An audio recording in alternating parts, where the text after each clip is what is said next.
I've been in the business for just about 2 years now, and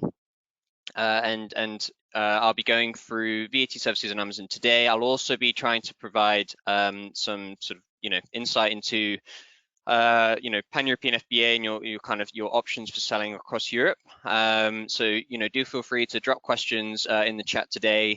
If you'd like me to sort of answer some guidance around strategy or anything for selling across Europe. More than happy to touch on that as well.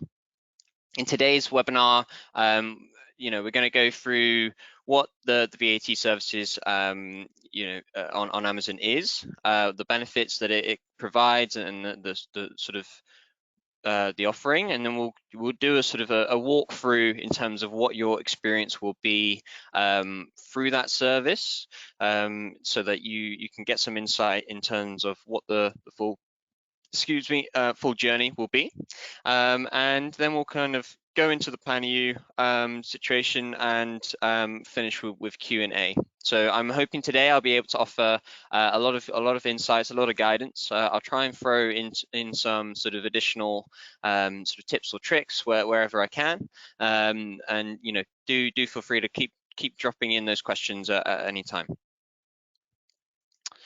Awesome. So VAT services on Amazon. Now, I think we just want to make sure everyone's on the same page in terms of understanding initially. So VAT is a consumption tax, and it's borne ultimately by the final consumer. So it's not a charge on businesses, as I'm sure many are aware. So the seller of the goods, who is the sort of taxable person, pays the VAT to the revenue authorities.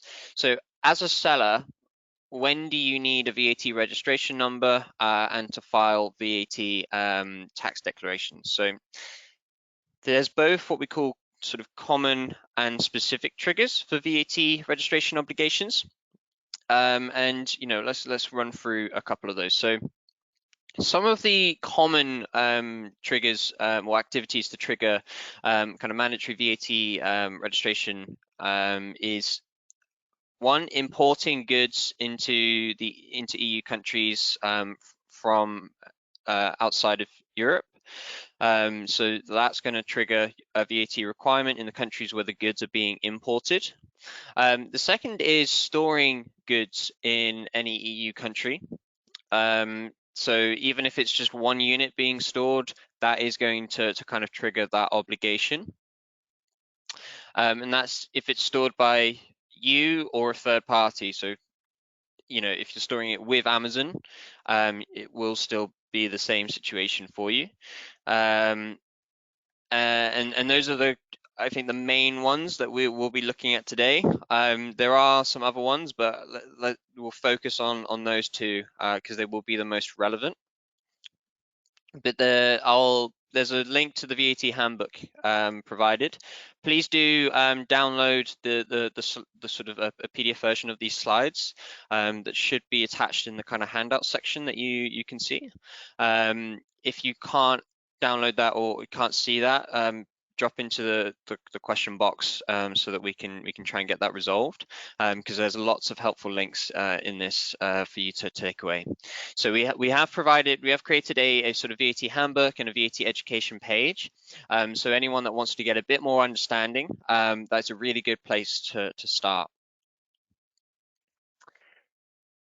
Awesome. So VAT services on Amazon. So this essentially shows our kind of commitment in terms of supporting selling partners such as yourselves in expanding the business in Europe. It's there to sort of handle the complexity of VAT registrations across Europe. So we formed partnerships with experienced tax agents like Avalara, Deloitte, KPMG, all those sorts of businesses, and this makes this solution sort of the choice to take for addressing your VAT registration requirements in a simple but also importantly cost-effective way. So why choose it? Well, I'll go through the fees in a couple slides, but it's cheap. You can also have like a subscription fee, so you can either pay for a full year, or you can sort of do monthly subscriptions, which start at sort of like 33 euros per country per month. And then we have like a variable rate card, so I will go through that in a couple slides. And then most importantly, it is simple. The key here is that it's integrated within Seller Central, which means you can, manage your EU affairs through, Seller Central, which does simplify a lot of things.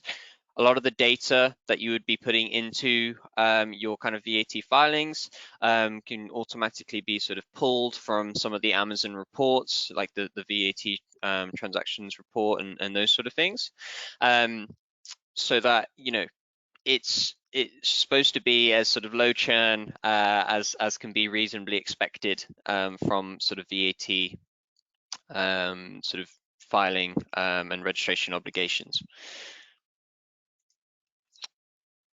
So this is just a slide to kind of cover some of the services that are provided. So as I mentioned, it's a really easy and intuitive registration service. You do your filing directly through Seller Central, and then the tax agents will submit those filings to the relevant authority on your behalf. In terms of preparation and submission, it's clear step by steps, and it should be pretty sort of worry free, which I think with VAT, that it's always one of those topics where you want to be confident, and we believe that you should be when you're using this. And we will provide a constant heads up in the event of any kind of regulatory changes on VAT matters, kind of country by country. And there's been a lot of developments in the kind of VAT space in Europe over the last few months, and we've been able to develop some really good content on that. And again, I've put some links in the kind of final slide so that you can read through some of that additional content that we've made, because VAT in some instances has got a bit simpler in Europe, which is great. So what are the costs? Well, we currently have a promotion in place for filing. So when you sign up for the first 6 months of filing, so once you've received your VAT number, that 6 months will start. You'll not have to pay for the filings, and then after that, the fees will be like this. So as you can see, we have a sort of reducing rate card, where the more VAT numbers you have, the less it actually costs per country to continue with the filings. So 50 euros registration fee up front per country, and then as you add more countries, the cost to kind of continue the filings through the service will reduce per country, and we sort of max it out at about 1,700 euros, which I think if you look at the market is very, very competitive.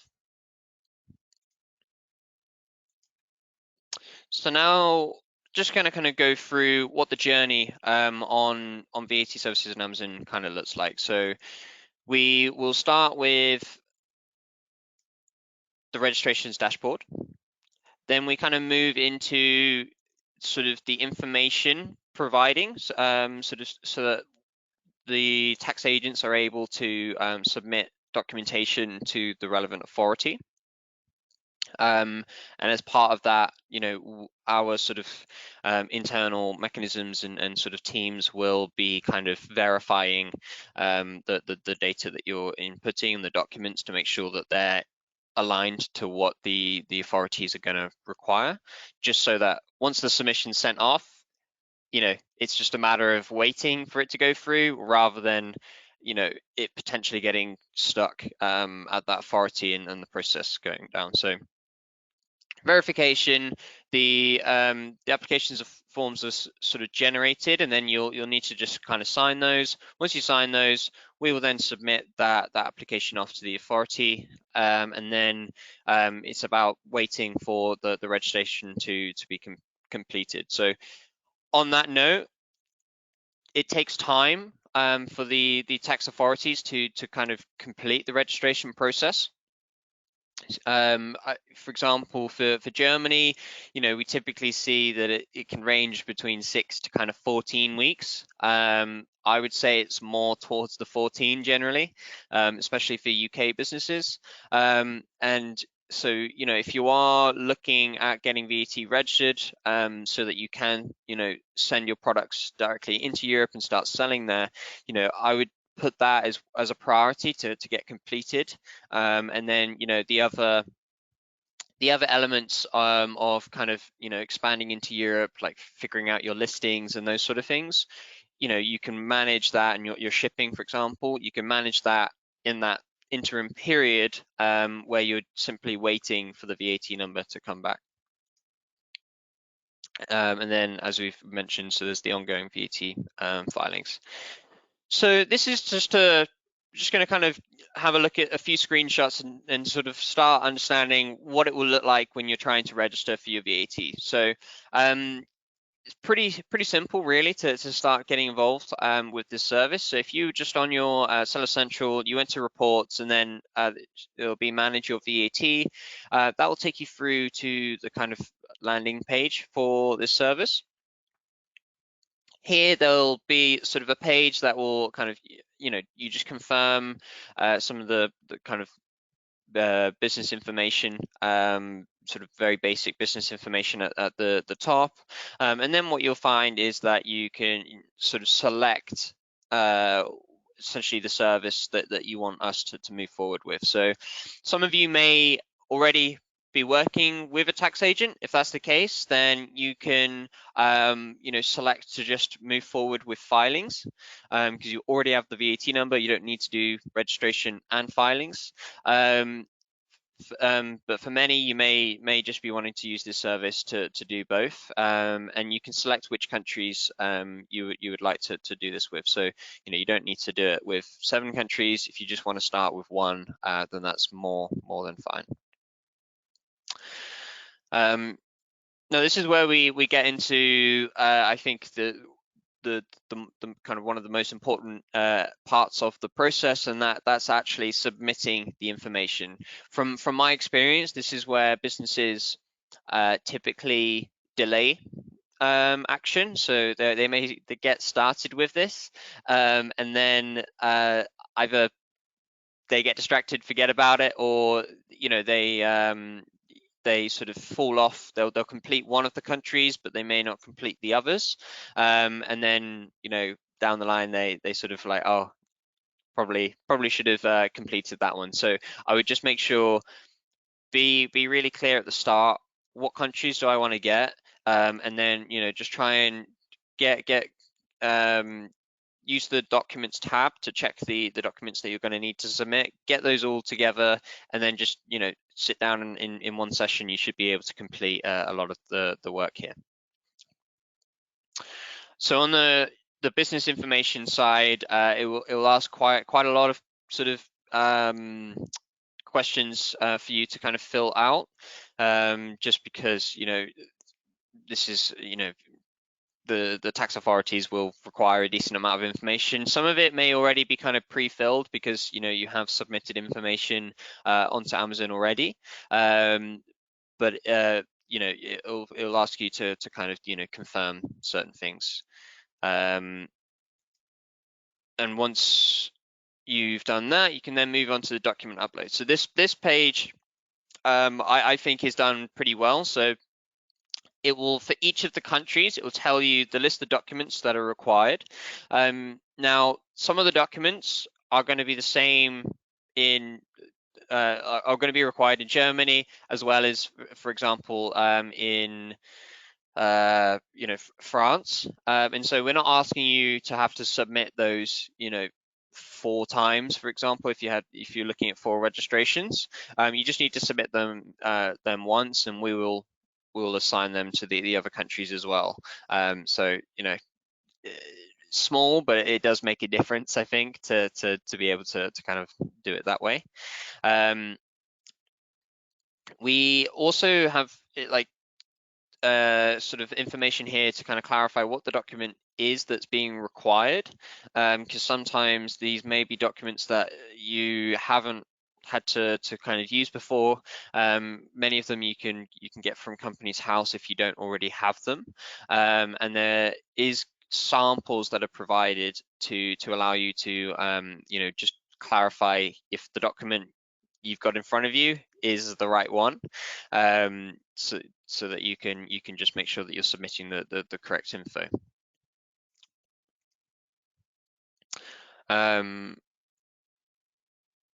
Yep, so once all the documents have been uploaded, they'll then go through the verification, and the application forms will then be sort of generated. So that's the final step.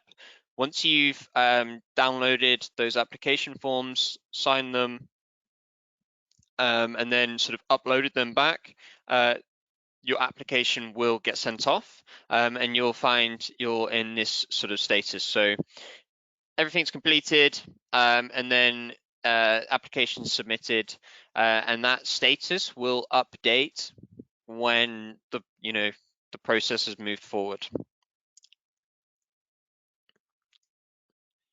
Awesome. Now, coming back to the documents, if you do upload the wrong document or sort of incorrect information, you will get notified to what was the kind of rejection reason. These typically aren't pre-filled like blurbs, so there is someone that will, whenever you send your documents, someone will be reviewing them, and if it's not the right document, they will write why the document has been rejected. So it should be fairly clear to you, and they should be offering some insight into how you can resolve, so that it should be a good experience there. If you get the error message, you're still unsure, we do have additional support that you can access. So, and this is relevant to any stage of your use of the service.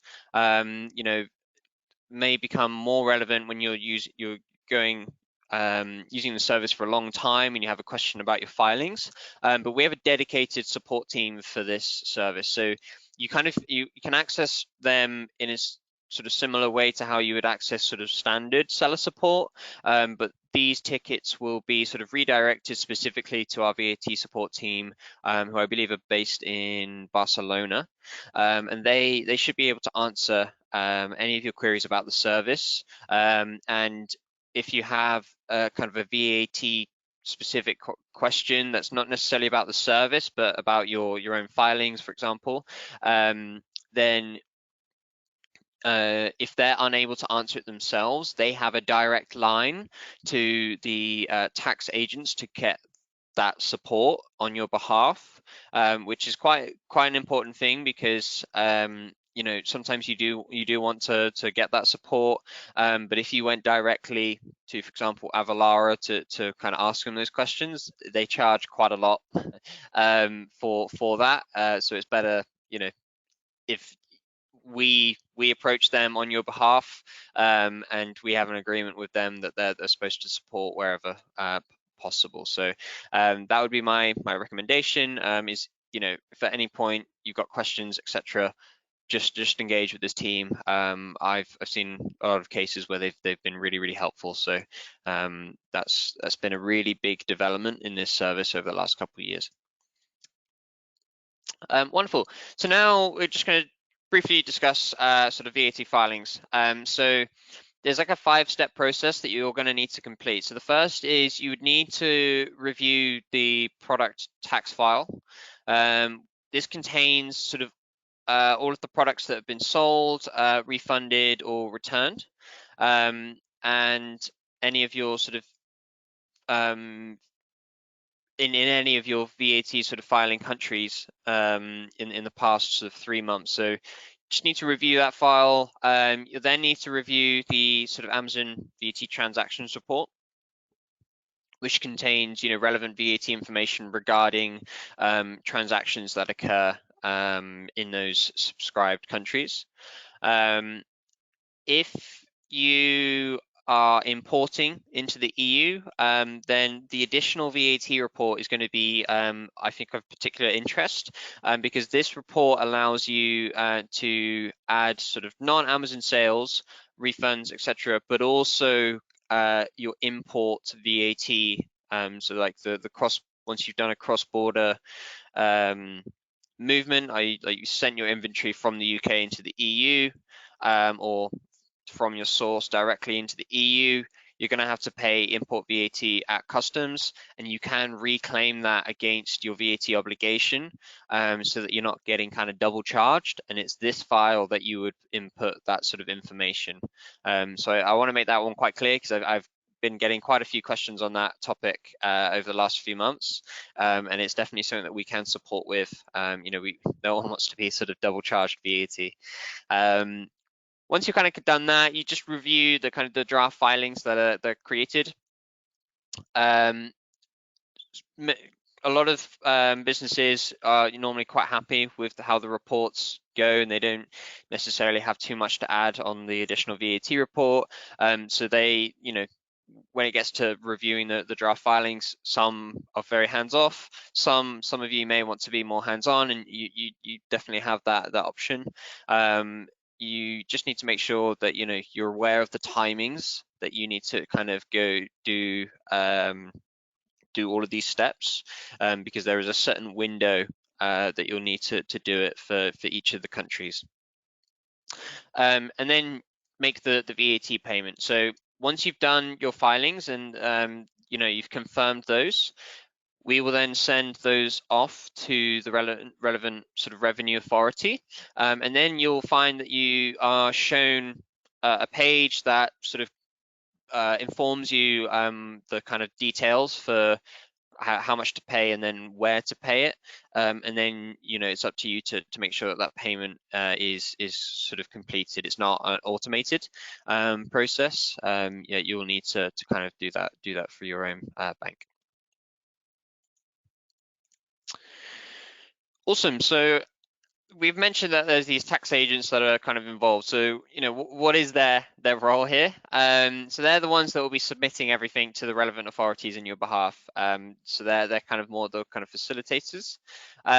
They'll be sending notifications to the tax authorities if there's any change in circumstances. For example, if you change your business address, and they'll be the sort of medium through which, if the tax authorities have any questions, or on rare occasion if they ever do an audit, they'll be the ones that will kind of handle that for you.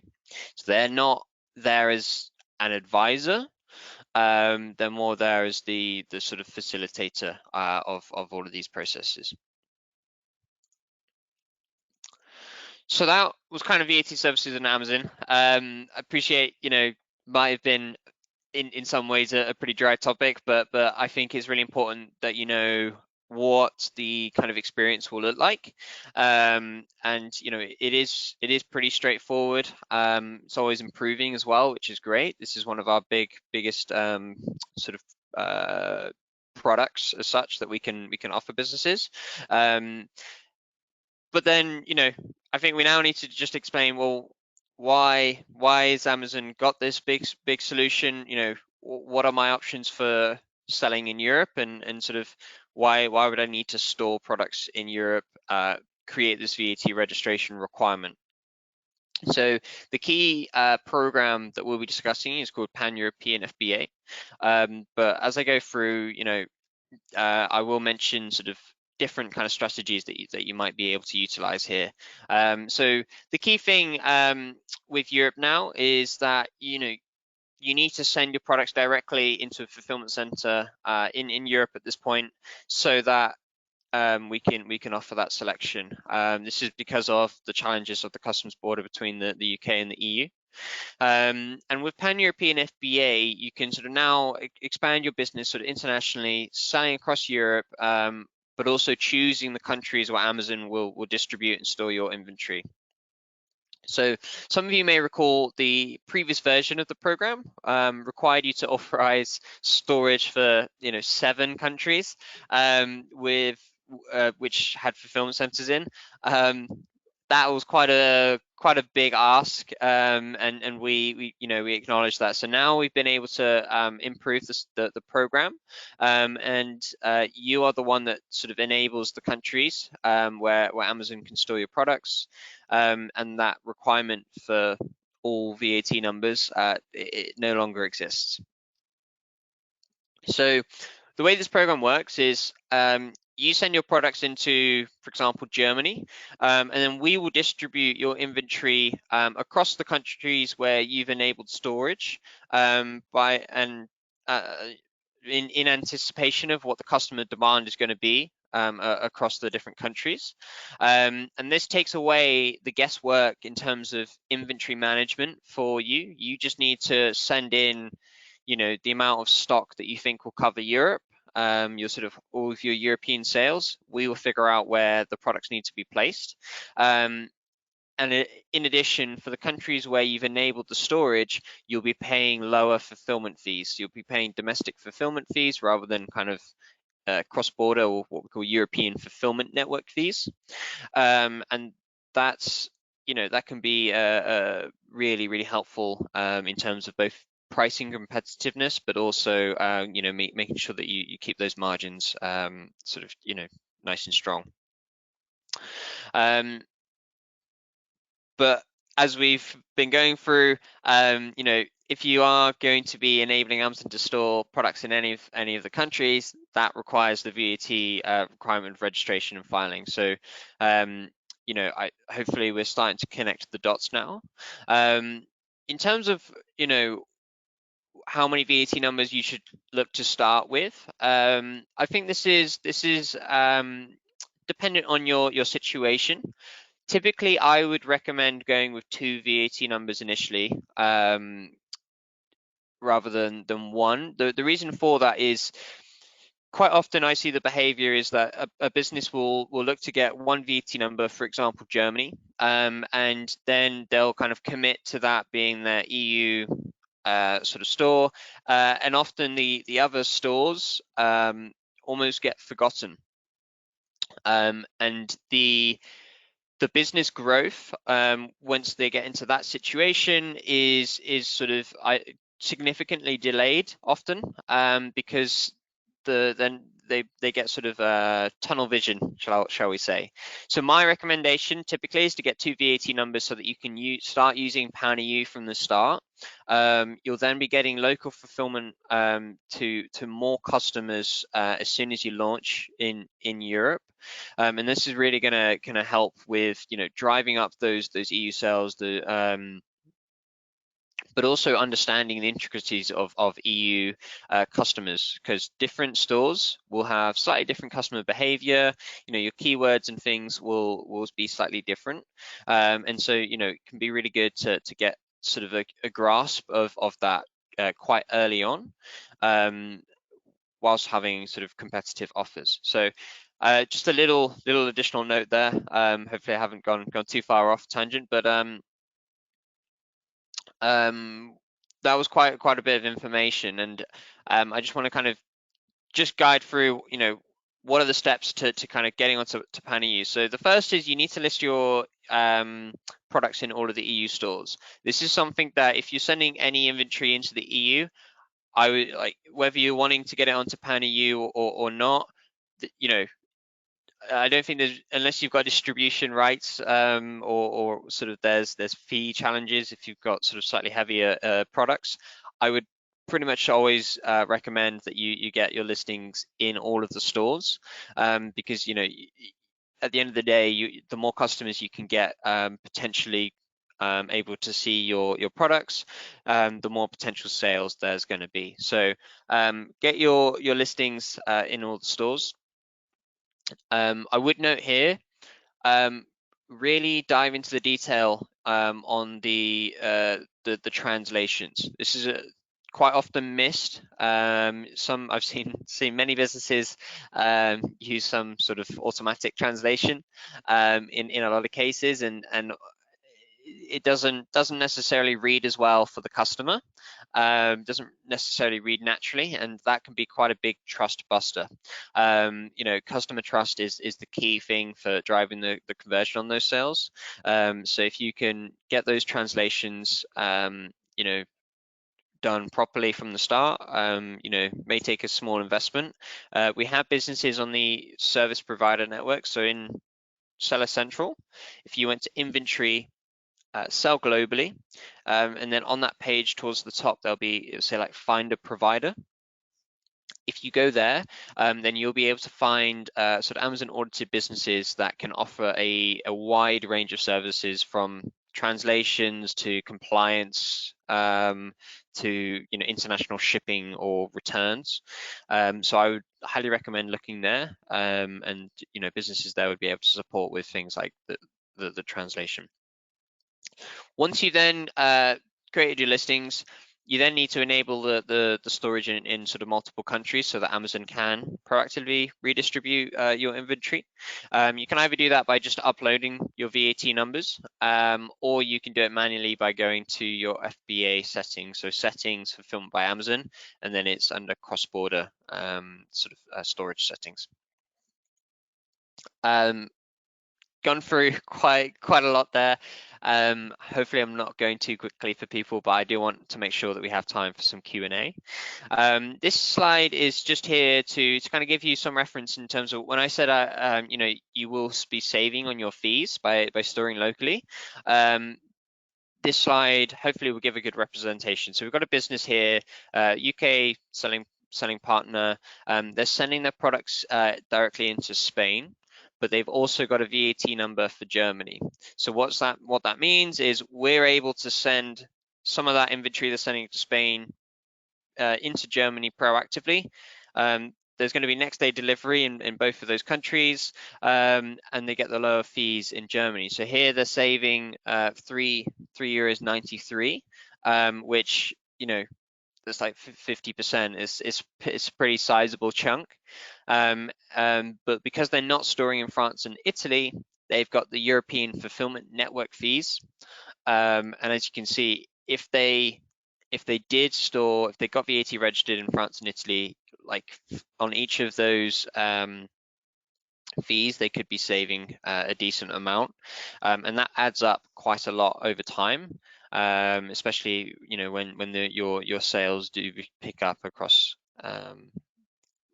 Europe. Cool. I won't go into too much depth here, but I've put this in so that you have it in your deck, but you can check the eligibility of your products. Not all products are eligible for Pan-European FBA, but you can check the eligibility of them by going to the kind of Pan-EU FBA inventory page, so inventory Pan-European FBA, and it will give you a justification there. It will also be a really good page for you to understand if you've got any missing offers.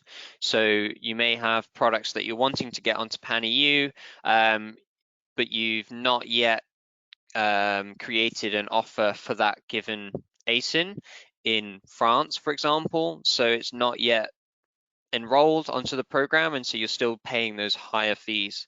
But quite often that happens. It's quite easy, especially if you've got a lot of listings, to miss out one or two in certain stores. So do double check through that. Awesome. So if you are a business that's already got, like, for example, your German VAT number, and you're kind of wondering, oh, should I get an additional VAT number at this point? Is it really going to help drive my sales if I was able to kind of have those lower fulfillment fees? For that use case, we've got a promotion for you. So we've got the sort of try Pan-EU promotion. It's limited time, and this gives you the chance to, for up to 3 months, get lower fulfillment fees in the countries that you're not storing your products in, so that you can almost see what it would be like to be able to store your products there. If that, hopefully that makes sense. So it's like a way of seeing, if you were able to store your products there, you got the lower fulfillment fees, you were pricing more competitively, would that drive customer demand to go up? And if so, then hopefully your business would be able to justify getting the additional VAT number. We're pretty confident that you will see that be the case, and that's why we've put this promotion in position. So have a look at that promotion. If you're looking at adding additional VAT numbers. And then a big news. We have recently launched Pan-European FBA Smaller Light. This has been a long time coming, but what this means is if you've got products that are on the Smaller Light program, which hopefully you'll be aware if you do, you can now benefit with those products on Pan EU. So you send your Smaller Light inventory into one country, and then we can proactively distribute that across. And there will also be sort of Pan EU Smaller Light fees, which would be different to the normal Pan EU fees. So you're getting those benefits from the Smaller Light program. So this is a really great development. And here's just a slide to kind of help you understand what those additional kind of savings are. It's really good. So I think I will leave it